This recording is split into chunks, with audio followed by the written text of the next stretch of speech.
entra em outros conflitos internos, né, em relação com a igreja, mas aí já é outro tópico. E aí eu queria partir para uma outra pergunta, que era a seguinte: nós estamos vivendo num momento que a gente poderia dizer, e aqui entre aspas, por aquilo que a gente sabe aqui nessa mesa, de maior liberdade sexual, né? Então, de pensar no passado, tinha bem mais tabus e até o falar sobre era mais desafiador, dentro da igreja e até fora e tal. Então, hoje nós estamos vivendo essa liberdade sexual. Mas, eu tenho visto estatísticas de que essa é a geração que menos faz sexo. Então, há uma liberdade, mas estamos diante de uma geração que... Eu vou dar um exemplo aqui, né? E você vai lembrar. Na nossa época, na minha época liderando jovens, e até sendo um jovem ali, uma das grandes questões, não sei se vocês lembram, era sobre ficar. Se você ficar, Jesus vai voltar e você fica. Essa era a pregação, né? E aí era, o cara tá falando com 3 meninas e tal. Ainda existe, mas é muito interessante que é muito menos. Os caras não estão chegando nas meninas e tal. E eu tô falando assim de estatística, né? A maioria, tem um monte acontecendo, lógico. E aí, há estatísticas da geração que menos faz sexo e tal, por causa de uma grande timidez e muita solidão. Mas desse tema sexualidade ainda ser assim um grande ídolo, né? O que está acontecendo hoje? Né? Para onde isso está sendo deslocado, né? Essa liberdade sexual, mas ao mesmo tempo essa falta de relacionamento está acontecendo, né? Aí eu posso começar por aqui para a gente inverter. Bom, acho que liberdade não significa plenitude. Vamos partir daí, né? Aí que é o ponto, né? Da aspas. Acho que é importante a gente estar tendo essa liberdade em falar, assim, porque, principalmente como psicóloga, né, a gente vê que a cura, entre aspas, né, vem pela fala. Então eu preciso falar. O início dessa cura Exato. Eu tenho um desejo, entendeu? Se eu fosse cristã, se eu não fosse, né, eu tenho um desejo, né? Eu sou uma pessoa que tem atração, que é diferente de cobiça, né? Mas que eu tenho atração por pessoas, independente de eu ser casada, se eu solteiro, o que for, hormônios. Né? Exato. Meu corpo funciona independente de eu querer que ele faça alguma coisa, né? Então acho que a partir daí é muito, muito importante. Então eu preciso falar disso. Se eu negar essa informação sobre mim, a chance de eu ficar sozinha com essa informação, ela é muito grande. E aí a chance de eu cair num pecado é maior ainda. E se eu cair num pecado, principalmente sexual, que infelizmente a igreja ainda tem essa régua, assim, né? Que sexualidade parece que define, assim, quem que a pessoa é. Então, até pensando em heterossexualidade também, né? Então tá bom, mas se você não tá naquele pecado lá, então tá bem, né? E ainda assim é o tema que a igreja menos discute. Né? É a nossa maior régua e o tema que a gente menos discute. Então, eu acho que é importante disso a gente falar. Então, falar com um profissional da psicologia, com um psiquiatra, falar dentro da família, sabe? Isso é importante ter acolhimento. Falar dentro da igreja. E aí, eu acho que o outro ponto disso, dessa timidez que você falou, entra muito com o Nicolas falou. Porque aí, à medida que eu mais sei, acho que entra naquela questão de performance, sabe?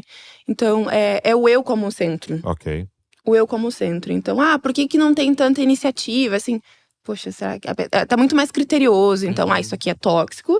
Isso aqui, se não me faz feliz, tal coisa. Então, nossa, eu casamento… Eu precisaria ter o corpo perfeito, eu precisaria ter… que um relacionamento é complicado, gente. Você tá se relacionando com outra pessoa, com outro pecador. Vamos partir daí, né? Você também não é flor que se cheire, pera lá. Talvez a internet esteja vendendo, né, que você pode tudo. Mas eu acho que sai muito desse lugar, assim. É ótimo a gente estar falando. Mas, da mesma forma que é ótimo a gente estar falando, acho que tem um alimento a si mesmo, assim, Entendi. sabe? Que nos coloca num lugar meio…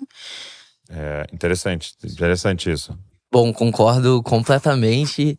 E eu também penso, assim, que essa timidez, né, essa passividade em relação a isso, também é muito por causa do engano, né? Então, por exemplo, a gente vê cada vez menos iniciativa, até jovens, adultos, pessoas que poderiam ali desenvolver um diálogo, e você percebe o quanto essas pessoas, às vezes, elas têm uma ideia de que elas já estão sendo supridas em alguma outra área. Então, por exemplo, cara, a taxa de pessoas viciadas em pornografia.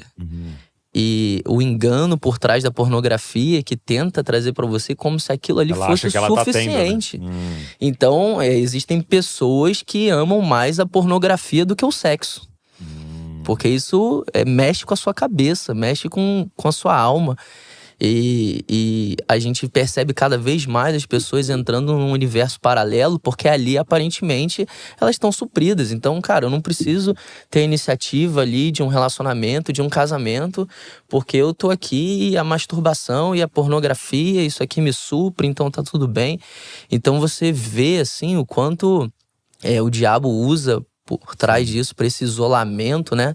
Essa timidez, para isolar essas pessoas e fazer com que elas estejam ali entrelaçadas nesse ambiente onde elas, com uma parada irreal, com uma ilusão, que aí também soma muito com esse padrão irreal, né? Então, as pessoas estão consumindo vídeos, filmes, aquilo ali é tudo uma farsa. Sim. Aquilo ali é tudo montado. Ainda mais com o IA.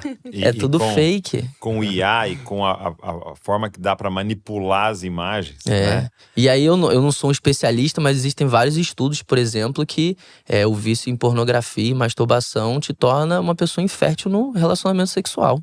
Então isso afeta de fato a sua sexualidade.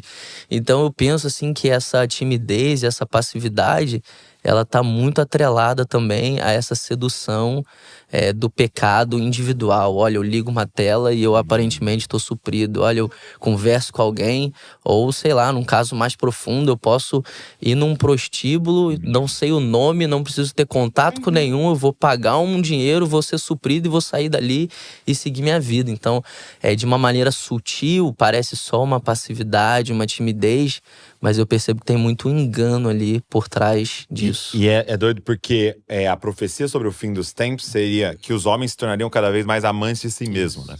E aí eu disse sobre o nosso tempo, né? A gente tinha até uns termos, né? Do cara que era galinha, mulher que era toda assanhada e não sei o quê, tava saindo com vários. Então era muito louco porque era alguém amante de si mesmo. Sim. E falava, eu quero ter prazer. Para ter prazer eu preciso usar o outro.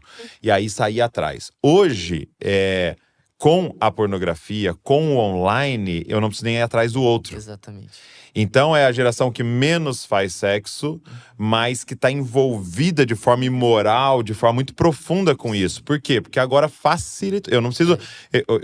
o cara chegava em alguém, a menina falava, não quero, sai fora, seu ridículo. Então ele tinha aquele medo da rejeição e tal. Mas ele era tão amante de si mesmo que ele ia tentando, entendeu? Hoje ele não precisa. Ela não várias precisa. Outras coisas, entendeu? Que ele pode. Por quê? Porque você tem uma tela que não te rejeita, né? Exatamente. Que não vai falar não pra você, né? E você não precisa nem se relacionar, conversar, pagar o jantar, você não precisa de nada, né? Então, aí vai chegando ao ápice desse amante de si mesmo, né? A ponto de você pensar na masturbação como um sexo solo. Isso. Né? De tipo assim, eu sou tão amante de mim mesmo que quase que um eu me basto. É o ápice, né? Isso. Do eu sou meu próprio Deus, o meu próprio prazer e tal, né?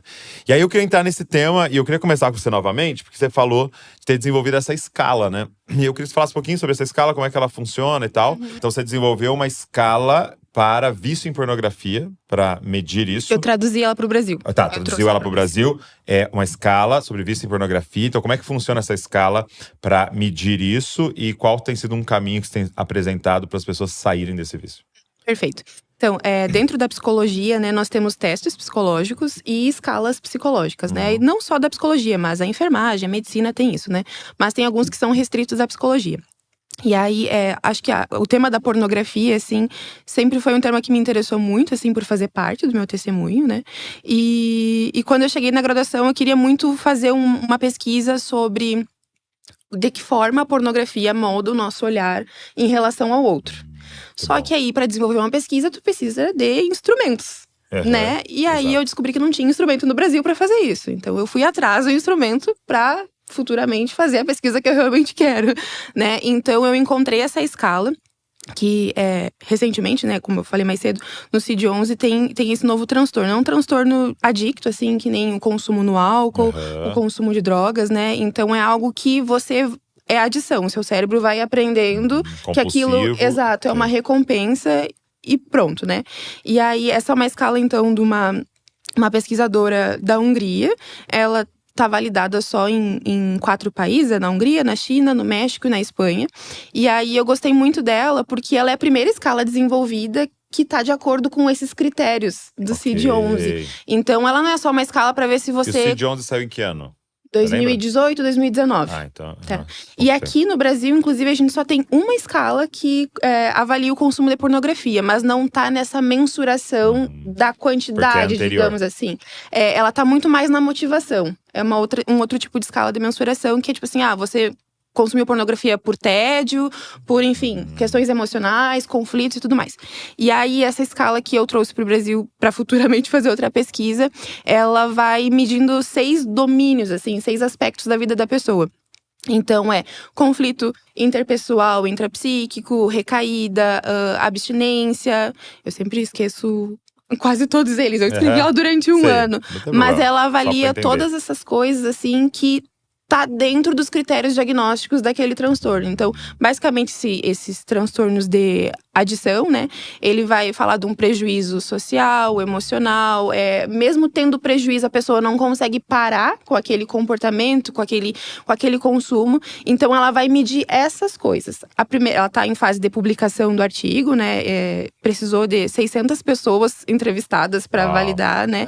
Ela é uma escala do estilo Likert, assim. Então, você coloca lá numa régua lá, faço isso sempre, nunca faço, de 1 a 7.